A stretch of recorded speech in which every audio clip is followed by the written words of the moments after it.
comes the sun through the trees.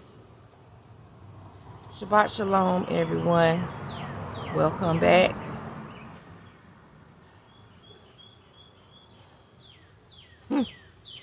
This is in response to some of the comments that I received last week, during the whole week, about Jesus. I mean, our people just don't want to let go of Jesus.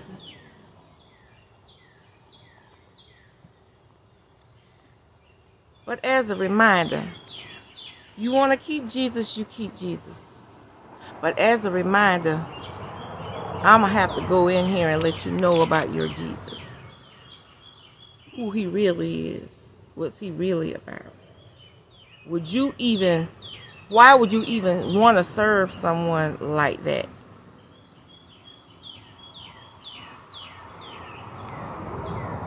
Deuteronomy chapter 5, verse 6. I am Yahuah Elohiyms, which brought you out of the land of Mizraim from the house of bondage. You shall have no other Elohim before me. Read it again. You shall have no other Elohim before me. But yet, your Jesus says, no one can come through the Father but through me. Now, seems to me, the Father's word will supersede the quote-unquote Son's word. That's not his son, but for semantics, for the sake of conversation. Son. Okay. So, how is it that the Father, who created the heaven and the earth, all creatures, all beings, all things,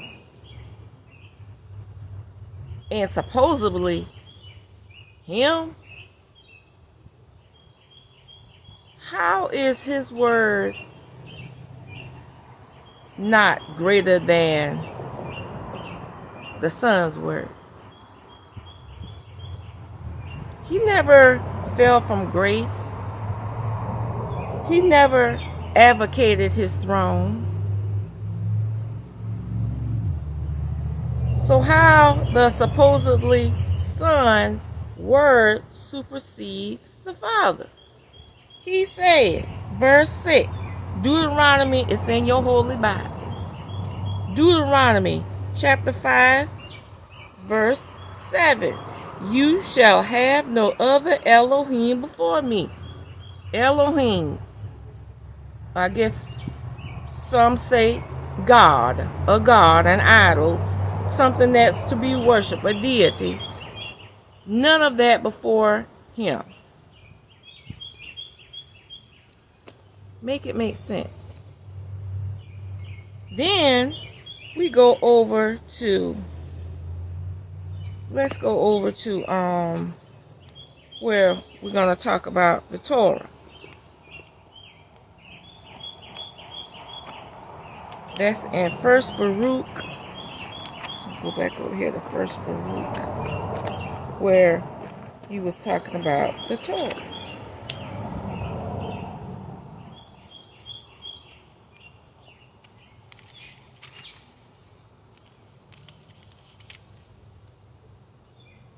It's 4 and 11. 1 Baruch 4 and 11.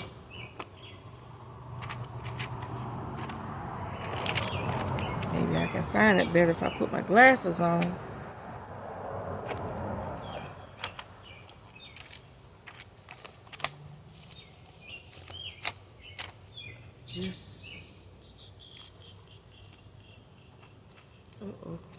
Okay. First Baruch 4 and 11. Was that second Baruch? 4 and 1. 4 and 1. Yeah, I need to put my glasses on. I'm seeing all kind of numbers. Wee. and mercy. Come on, put these glasses on. First Baruch, chapter 4, verse 1. This is the sefer of the commandments of Elohim, and the Torah that endures forever. All that guard it shall come to life, but such as leave it shall die. You disregard the Torah, you're gonna die. You obey Torah, keep Torah, you will live.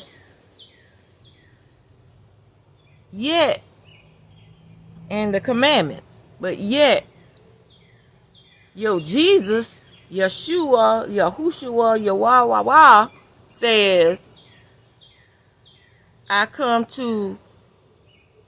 not to do away with it, but to fulfill it. And his fulfillment was anti-Torah. Because in the commandments, it says, honor your father and your mother, that your days will be long upon the earth. Your Yahushua, Shawawa, Jesus, whatever, he never turned down the occasion to dishonor his mother. She asked him a question. She asked him to do something. He come back with something that was unacceptable in our times from our children. We wouldn't put up with that. We would not. If he came floating into the bassinet from heaven, we wouldn't have took that. We'd have tore his behind up.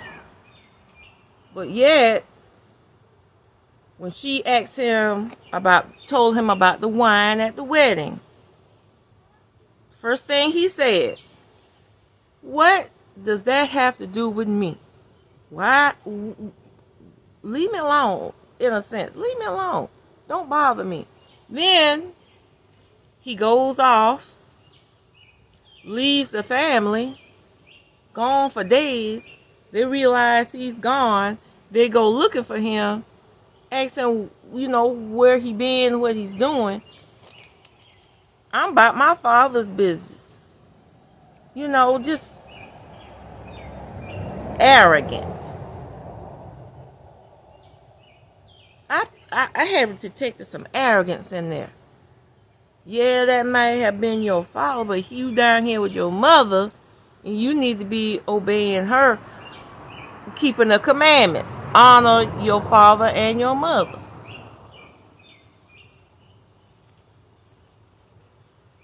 Make it make sense. Make it make sense. Every occasion that your Jesus had,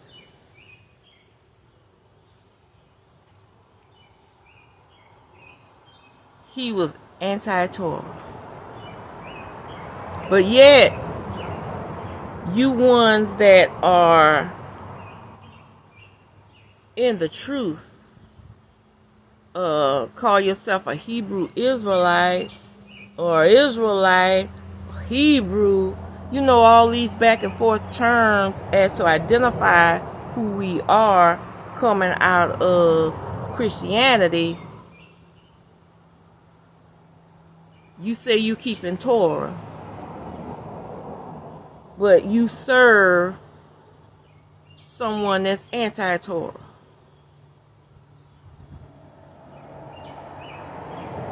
I'm not, the days of Sabbath, you're not supposed to be burdened with anything. I'm not burdened.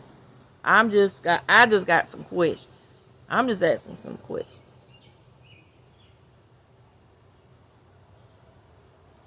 How you can keep Torah and follow someone that's anti-Torah?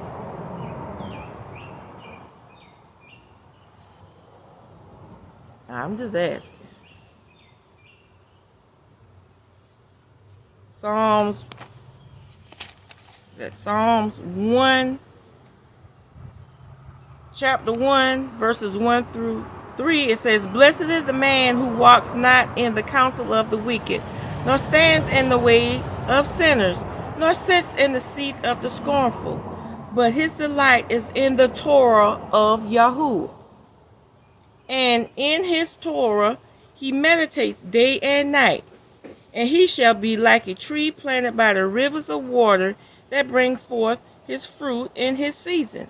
His leaf also shall not wither, and whosoever what he does shall prosper.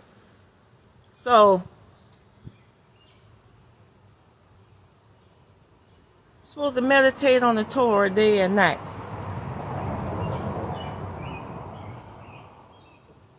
But you're following someone that's anti-Torah. Following someone that wants you to circumvent the Father and come talk to him. Come to him, and then he'll go and talk to what?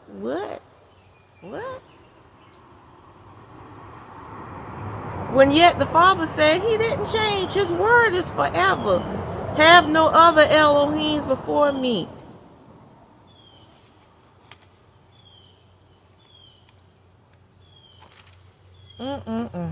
Have no other Elohiyms before me.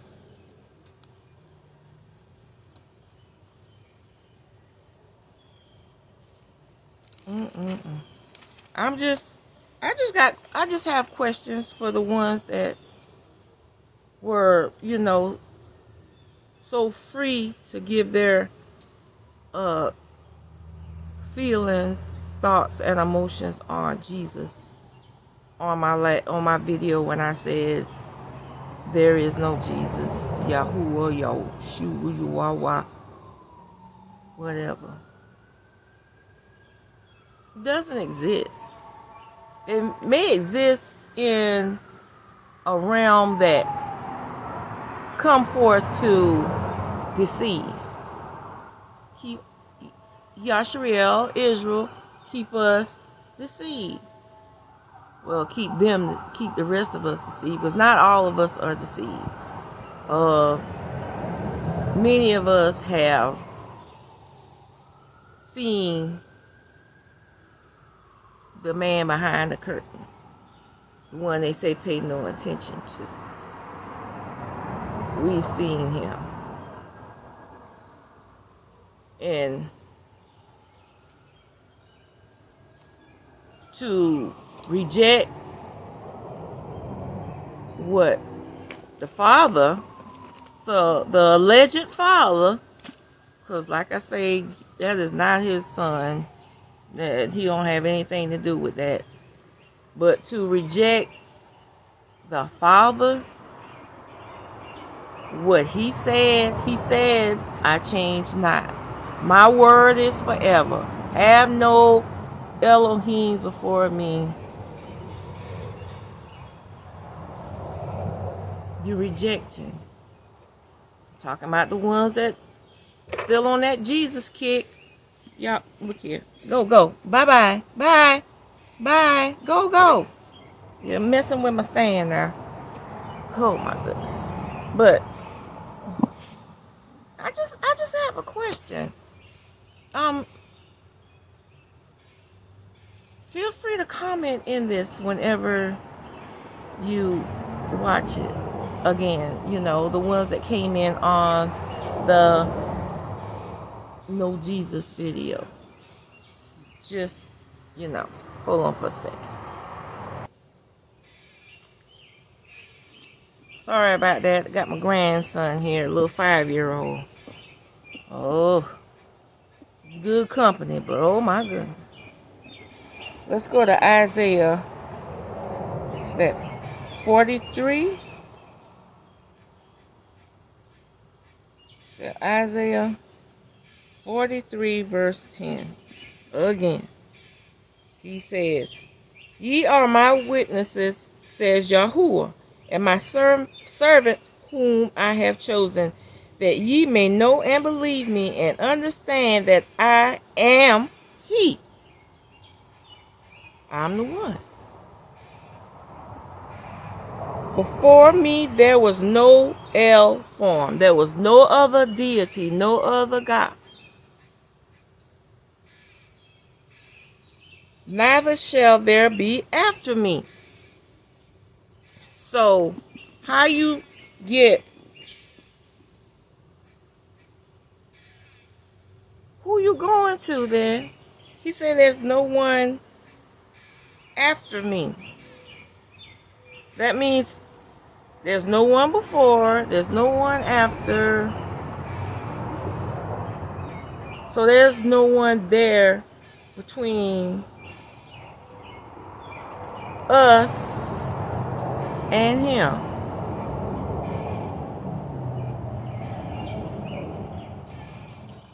Where does Jesus come from? Where he come from? Where did he come from? I'm just asking a question. You know, make it make sense.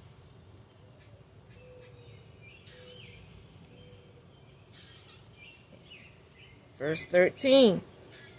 Ye before the day was, I am he. And there is none that can deliver you out of my hand.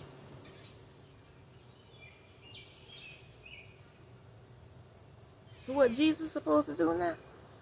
What is it? What did they say he was gonna be? He's a deliverer. They say he was a deliverer.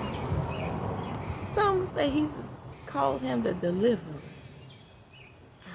Our salvation. And here, Yah says, none can deliver out of my hand.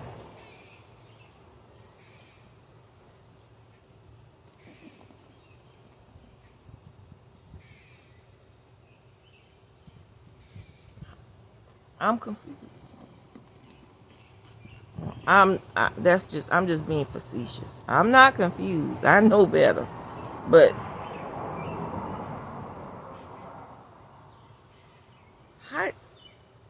where you get that from? I understand where you get it from. That's a rhetorical question. I should have not said that. But with all of this knowledge that we have now,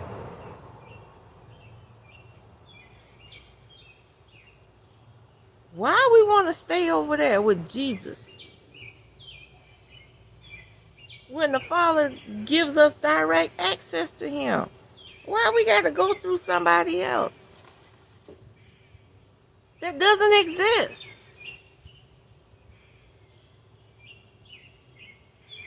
He doesn't exist to be the one to save you and bring you into the kingdom. He exists as a distraction to send you to hell. He is a demon that was reinvented to keep us in transgression. Keep that fire kindled with Yah. Keep us oppressed. Keep us in misery. Keep us in poverty. Keep us confused. Keep us away from the kingdom. Bottom line, keep us away from the kingdom.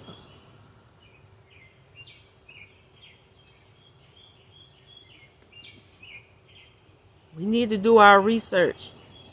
And we don't have to go far. We don't even have to go to the internet. It's in here. All in this. This is the whole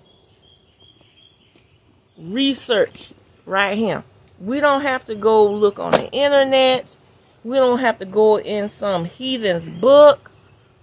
I know somebody gonna try and be smart. Well, that's a heathen book. They printed in there. Whatever. But these are our ancestors in here. Our people that were, one minute they were on track. Next minute, they off track in the ditch, wallowing in the mud. And that's why we're where we are now. Because they chose the latter, to wallow in the mud. Instead of repent, come back, chose convenience. Chose convenience. Chose to go along with whatever was happening right then, and didn't have to do that, because if you think about it, as long as we were following Yahuah, keeping his laws, statutes, and commandments, we were free.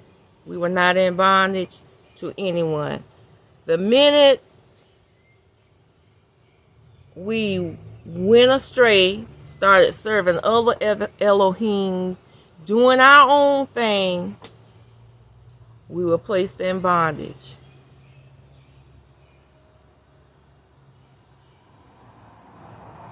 Every time Yahuah got us out of a mess, we go good for a while and we turn right back like a dog returning to vomit, lapping it back up. The minute someone that was a judge in the land that kept things in balance, soon as they are no longer there, the people go back to lapping up the vomit. That part I'll never understand while I'm here in this body and mind. I'll never understand. And I pray Yahuah will reveal all of that to us when we get to where we need to be with him in the new earth. Everything will be revealed to us as to why our people went the way that they did, away from him. Each time our people chose convenience, we paid a price for it. Paid with our life, our children's life. Pay the price each time.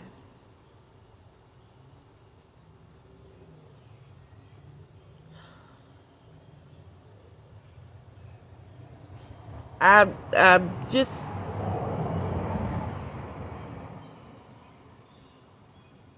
just try not to get frustrated. Some of the comments are very laughable, because if those people that love to share, love to show off their intellect, if they were intelligent like how I perceive them to be intelligent by their information, unless they're just copying and pasting off of someone else's comments or ideas, seem like they'd be a little bit smarter than what they said to me. I know you gotta be. To have that much insight and details, you have got to be smarter than that. Gotta be smarter than that. Because only a blind man would let someone lead them to the pit.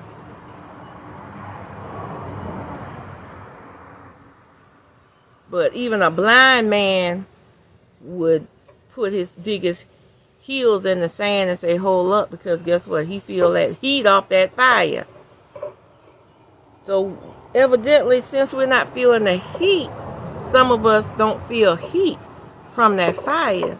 I got a suggestion for you, because I do it to me too, as a reminder to me. Whenever I want to take me a nice bubble bath, just soak and relax, guess what I do? I make that water a little bit harder than what it really needs to be. And I just put my little honey in there. And I squirm and I move around to try to get comfortable. And I know some of you did the same thing. You get in that bathtub and it is a little bit hotter than what you really want to be comfortable in. Well, hell is just like that. And the only thing about hell, the water, the fire, never lets up. The water in that tub eventually levels off, cools off. But Yah says it's an everlasting burning fire.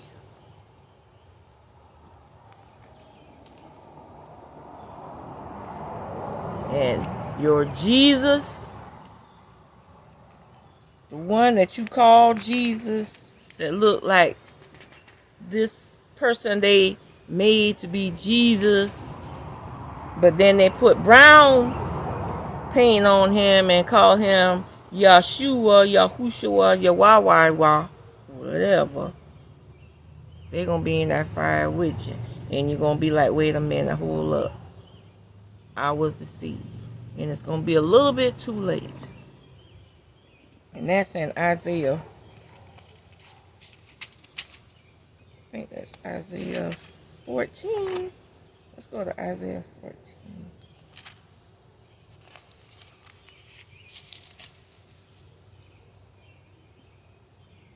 This is what's going to happen after the new earth is formed.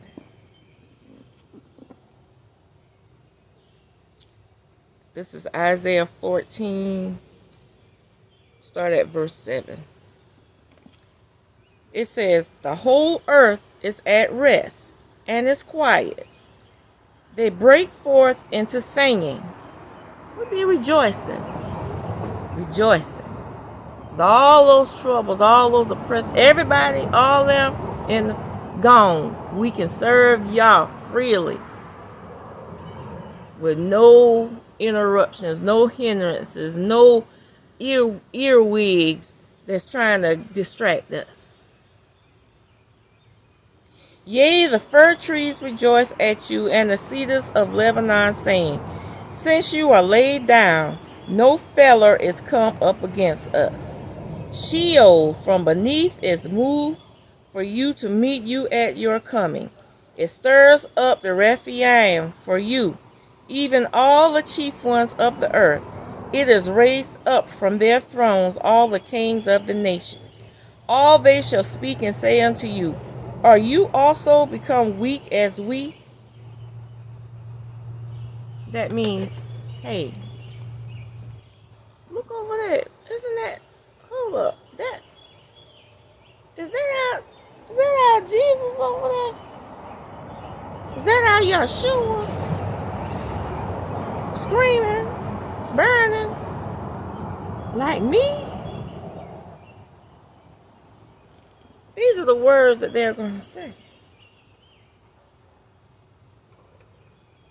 All they that shall speak and say unto you, are you also become weak as we? What? That's him over there. I can't believe it. And he was the one that said we couldn't go to the Father unless we went to him. That's, Are you become like unto us? Your pomp is brought down to Sheol. Your greatness, arrogance, your highness, brought down. And the noise of your vials. The worm is spread under you, and the worms cover you. Screaming and howling, howling and screaming. Torment, being in torment, just like you, your Jesus lover, your Yeshua, your Yahuah lover. You.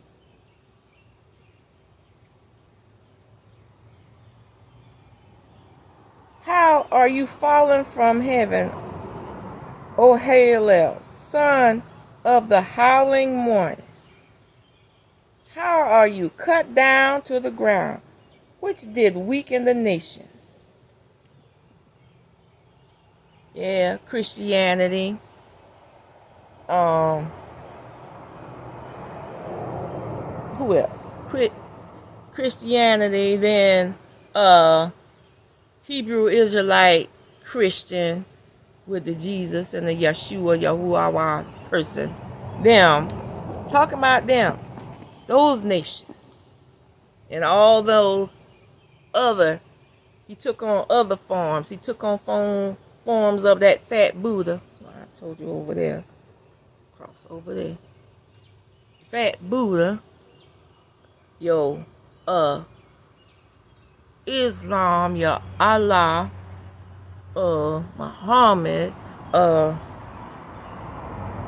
Krishna, all them other deities, all them, and all the ones that founded that stuff, they all different nations, different religions, all right there in the fire with you, Mr. Jesus, Miss Jesus lover of Yahuah, Yahushua, you. For you have said in your heart, I will ascend into the heaven. I will exalt my throne above the stars of our Elohim. We're going to be above him. No one can come to me can come to the Father but through me. And once again, here we go. Hold on.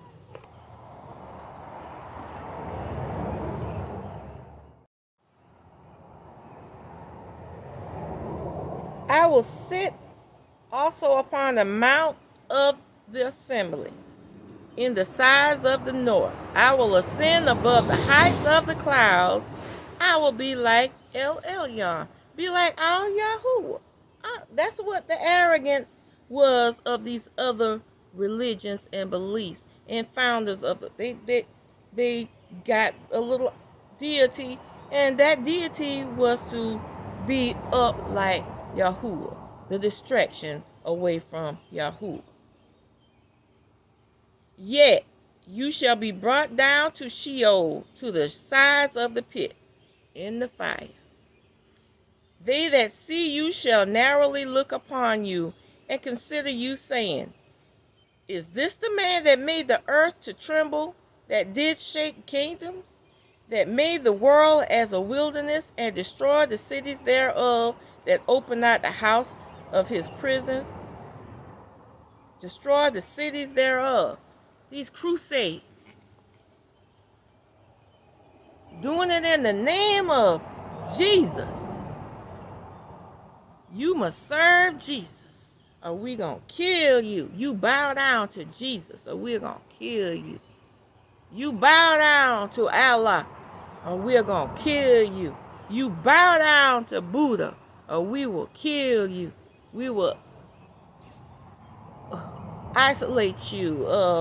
What's that other? Exile you. We'll do all manner of evil to you if you don't bow down to our El. Little e. El.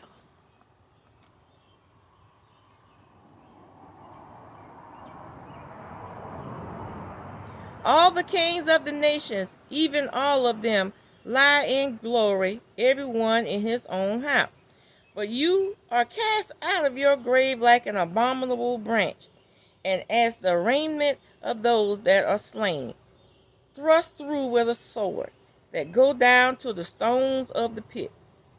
Keep saying the pit. At the end is the pit. Hint, hint. How these ended, these sentences ended. Pit. The fire. As a carcass trodden under feet.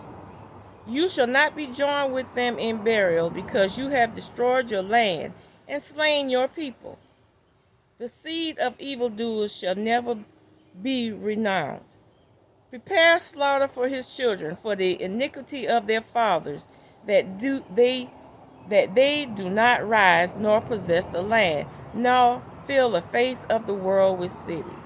For I will rise up against them, says Yahuah Teshvah, and cut off from Babel the name and the remnant and son and nephew, says Yahuah.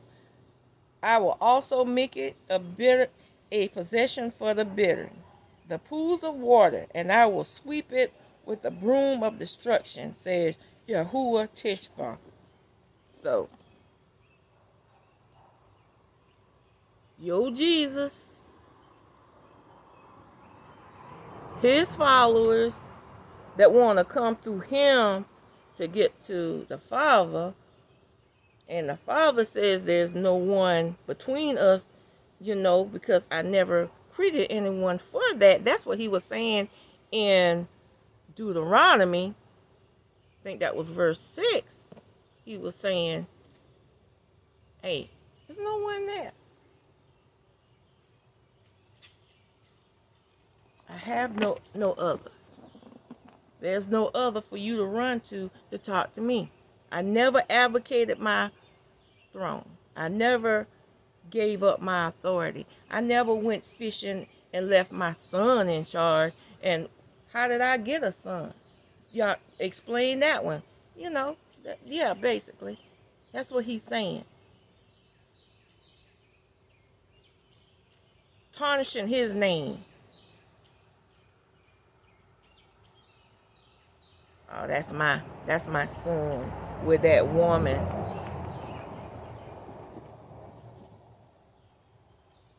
Like I said,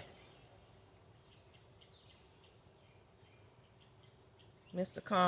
Commentator or Miss Commentator, you're too smart for that. You're too smart. You're too smart to believe that. And there's no way. There's no way. The way how you came at me with all that intellectual gymnastics, there's no way that you can wholeheartedly believe that story about Jesus. I think you're just playing. So quit playing. Well,